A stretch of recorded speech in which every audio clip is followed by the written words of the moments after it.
চেষ্টা করছে তারা যে এখানে পুলিশের যে বেষ্টনী সেই বেষ্টনীগুলো কিন্তু আস্তে আস্তে করে সামনের দিকে এগিয়ে নিয়ে দুর্গ গড়ে তোলে কিন্তু সামনের দিকে অগ্রসর হচ্ছে এবং সেনাবাহিনী কিন্তু কড়া অবস্থানে রয়েছে।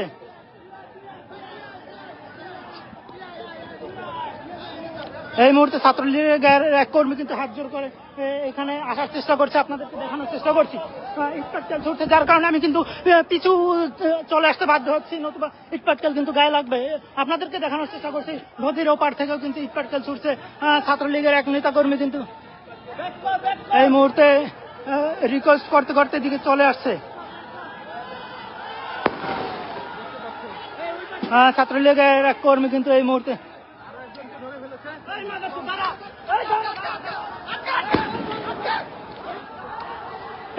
কিন্তু একের পর ইটপাটকেল ছুটছে, তুমুল উত্তেজনা কিন্তু গোপালগঞ্জ শহরে ছাত্রলীগের নেতাকর্মীরা কিন্তু ইটপাটকেল ছুটছে এবং একটু পর পরে ধাওয়া দিয়ে কিন্তু ছাত্রলীগকে পিছিয়ে হটানোর পরে আবার সেনাবাহিনীকে আবার তারা উল্টা ইটপাটকেল ছুড়ে আবার পিছনের দিকে নিচ্ছে। এভাবে কিন্তু তুমুল উত্তেজনা বিরাজমান রয়েছে সমাবেশের স্থানে। আপনাদেরকে দেখানোর চেষ্টা করছি ক্রমান্বয়ে কিন্তু তুমুল উত্তেজনা গোপালগঞ্জ শহরে।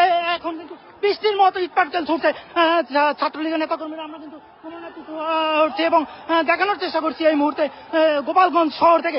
আমাদের লাইভটি কে কোথা থেকে দেখছেন সেটি শেয়ার করে সকলকে দেখার সুযোগ করে দিন। এনসিপির সমাবেশকে কেন্দ্র করে সকালে কিন্তু একটি পুলিশের গাড়ি কিন্তু পুড়িয়ে দিয়েছে ছাত্রলীগের নেতাকর্মীরা এবং একটি ইউনোর গাড়ি, এবং এই মুহূর্তে কিন্তু উত্তেজনা রয়েছে।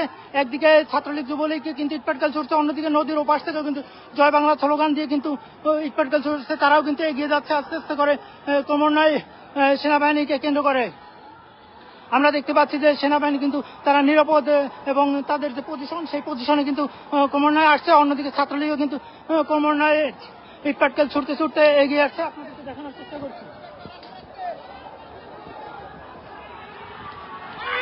এই মুহূর্তে কিন্তু তুমুল দাওয়া দিয়েছে, একটা দাওয়া দিয়ে কিন্তু ছাত্রলীগ যুবলীগ নেতাকর্মীকে ছেড়ে দিচ্ছে। আপনাদেরকে দেখানোর চেষ্টা করছে সেনাবাহিনীর কিন্তু এই মুহূর্তে কামান কিন্তু চলে এসেছে ইতিমধ্যে ঘটনাস্থলে, এবং অন্যদিকে ছাত্রলীগের নেতাকর্মী কিন্তু সেনাবাহিনীর দাওয়া খেয়ে নদীতে পরে সাঁতরে ওঠার চেষ্টা করছে।